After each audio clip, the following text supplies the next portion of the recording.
And the last thing I would talk about is Malcolm X is one of the greatest figures in the United States of America in history. Subhanallah. He was an equalist. He called against the segregation between the white people and black people.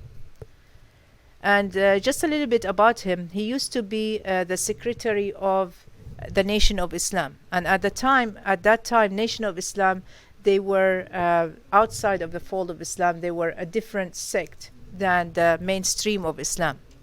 Because at that time, they considered themselves as the black race better than the white race. Subhanallah. Right now, they corrected themselves, but at the time, you know. And Malcolm X, he went to the Arab country to visit it, and everybody was telling him, you need to go to Hajj, you need to go to Hajj. So he decided to go to Hajj, and he went to Hajj. Subhanallah, Malcolm X changed his life when he went over there. He was so amazed and surprised to see all people from all different backgrounds and colors sitting together, praying together, eating together at the time, you know, at the time of food and things like that. He was so amazed that really changed his life for good. He came back, he corrected his doctrine, and he separated himself from Nation of Islam.